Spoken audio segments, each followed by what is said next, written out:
Welcome back.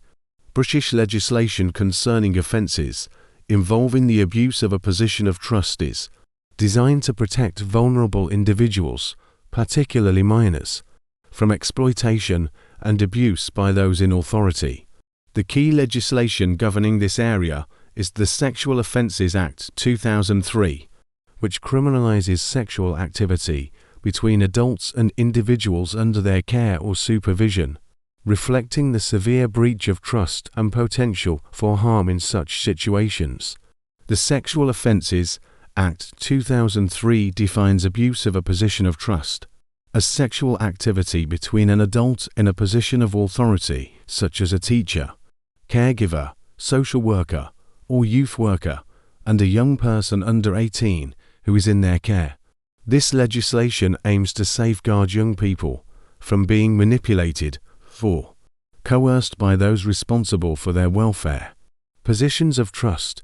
The Act specifically outlines roles considered positions of trust, including a teacher's educational staff, caregivers, including foster carers, social workers and health professionals, youth justice staff, religious leaders, or coaches in youth sports and activities.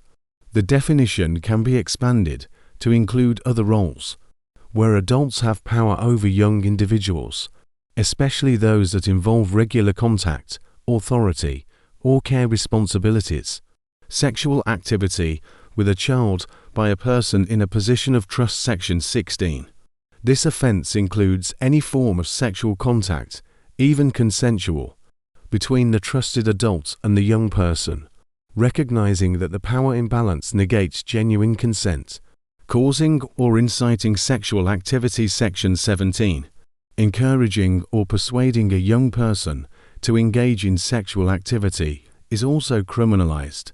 Sexual activity in the presence of a child. Section 18. Offenses include engaging in sexual activity in front of the young person for their gratification or causing them to witness sexual acts. Offenses can lead to significant custodial sentences, with penalties ranging from community orders to up to 14 years imprisonment, reflecting the severity of exploiting a vulnerable individual under one's care. Aggravating factors. Aggravating factors include repeated abuse, the use of threats or coercion, and significant emotional or physical harm caused to the victim, which can lead to harsher sentencing. Vulnerable adults. While the focus is primarily on minors, the principles can extend to vulnerable adults in care, reflecting the duty of those in positions of trust to uphold boundaries and prevent exploitation.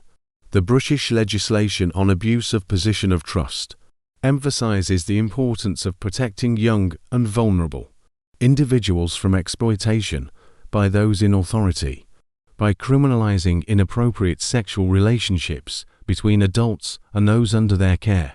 The law seeks to maintain the integrity of professional and caregiving roles, deterring abuse and ensuring the safety and well-being of vulnerable individuals.